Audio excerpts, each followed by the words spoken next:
Hey guys, I hope you're doing well. Today we're going to be doing lesson 5.2, Properties of Functions. Okay, so we're going to start with just a definition of what a function is. So a function is a type of relation where each x value is associated with only one y value. So it is okay for a y value to have multiple x values, but it's not okay in a function for an x value to have multiple y values. And just a reminder, as we talked about last class, an x value is your independent variable and your y value is your dependent variable. So we're going to go through a bunch of examples of what functions look like and don't look like to help you kind of understand what this definition is really trying to say. Okay, so here I've done a bunch of different examples based on the different ways that we represent relations to show you which type of relations are functions and which type of relations are not a function. So a function is anything where every x value in your ordered pair is different. It's okay if two of your y values are the same, but all of your x values must be different. It's not a function as soon as two of your x values are the same, okay? So that is what makes this a function. All x values are different. Okay, as soon as you have two x values that are the same, it is no longer a function. With graphs, the easiest way to tell if something is a function or not is with something called the vertical line test. So if I draw a vertical line through each of the points or through a bunch of different points on the graph, each vertical line that I've just drawn can only hit one point each. If I try that on this second graph here, this vertical line hits 2 points. That means that this x value, whatever this is, let's call it an x value of 3, can have a y value at 2 different spots, and that's not allowed. Each x value can only have one y value, like what we see over here. I am not allowed for an x value to have more than one y value. So this fails the vertical line test. That's why it's not a function. If we look at this as a table of x, y values, just like with the ordered pair, as long as all of our x values are different, then it's a function. It doesn't matter if my y values repeat, as long as my x values are all different. As soon as I have two x values that are the same, it's no longer a function. And the reason for that is that this x value of 2 now has two different y values. An x value of 2 could have a y value of 4 or a y value of 6. And according to our function definition, x values can only be associated with one y value, not with 2. Okay? And then the last way is, of course, if we have our arrow diagrams representing our relation. So yeah, essentially the way this works is, sorry, 1 second. Okay, sorry, I had to fix something. Okay, so this says that these are different sports teams, so volleyball, basketball, hockey, and dodgeball has a team of, and then it's given the number of players on that team for whatever school this is or whatever. So a function is okay, or it is a function as long as all of these lines on this side are only going to one thing. So if I look at dodgeball, there's only one line coming off of it, only one line coming off of hockey, only one line coming off of basketball, only one line coming off of volleyball. That is what makes this a function. This is okay. It's okay if two lines go to the same thing, but I can only have one line starting at each thing on the right, or sorry, on the left-hand side. What makes this not a function, and this says has blank wheels, and I've got bike, car, motorcycle, and unicycle. I have that a bike can have 2 wheels or 4 wheels, like if you have training wheels, for instance. A car has 4, a motorcycle has 2, a unicycle has 1. Again, these are okay. It's okay for 2 arrows to go to the same spot. The reason this isn't a function is this right here. That's not okay for a function.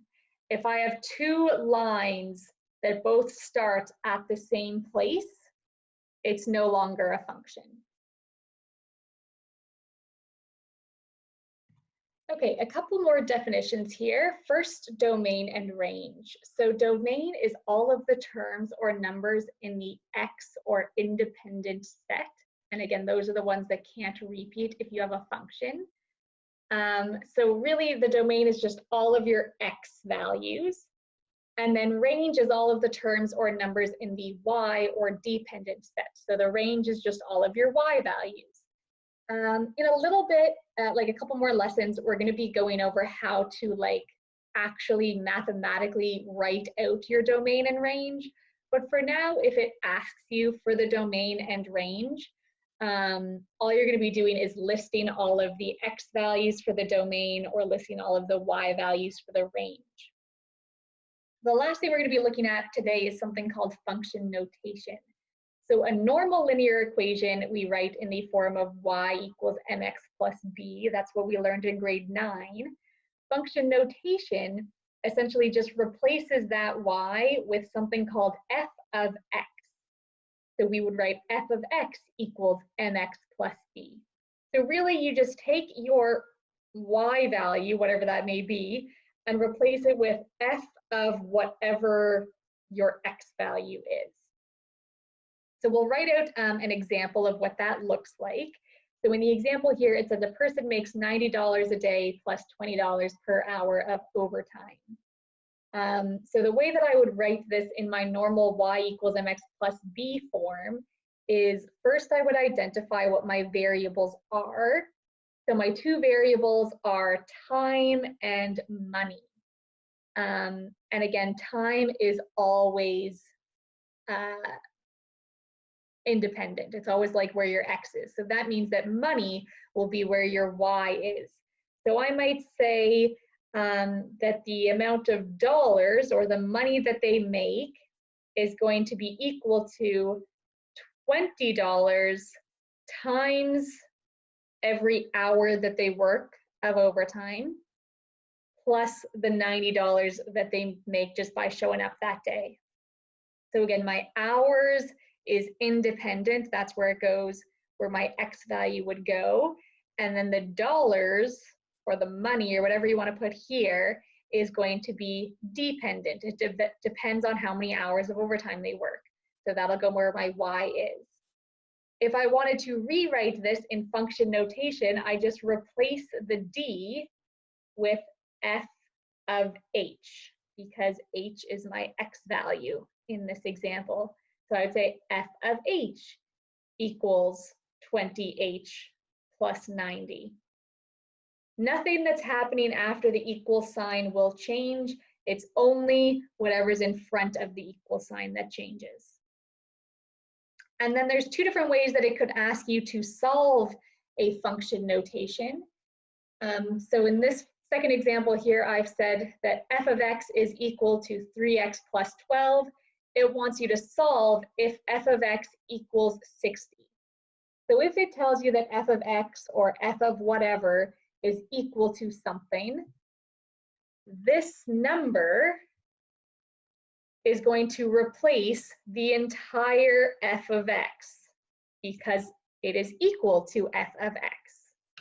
So I'm going to rewrite this now as 60 equals 3x plus 12. And then I'm just going to solve for x. So I will subtract my 12 from both sides. And then 60 minus 12 is 48. That's equal to 3x, and I'll divide by 3. So I will get that 16 is equal to x as my final answer. If, on the other hand, it says something like this, so solve for f of x equals negative 4x plus 10 for f of 2, okay?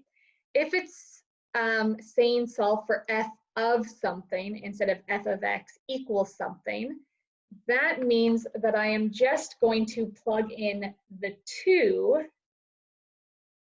anywhere that I see x, since this is normally f of x and now it's f of 2. So I will rewrite my equation as f of 2 equals negative 4 times 2 plus 10. So I've plugged that 2 in anywhere that there was an x. And now what I'm going to do is I'm going to solve this side, the right-hand side. So negative 8 times 2, sorry, negative 4 times 2 is negative 8, plus 10 is 2. And on the other side, I'm just going to keep f of 2, okay? And then that is my final answer. The most common mistake is people trying to isolate the f, so they try and move this 2 away from it. Do not do that, okay? F of 2 is actually still just like your y variable. This just means y equals 2, okay? F of 2 is not f times 2. F of 2 is just what your y value is when x is 2. That's all that this 2 in brackets here is showing, is that your x value is 2. It's not actually multiplied by f, okay? So when you have f of a number, that number stays with the f. You don't move that number away from the f, okay? And then you just solve like that. I know that this function notation is something that's like brand new to you guys, so read this over, try and wrap your head around it, try a couple practice questions, and if you're struggling, shoot me an email and we can always arrange like a Zoom meeting or something if you'd like. Okay, that's all for today.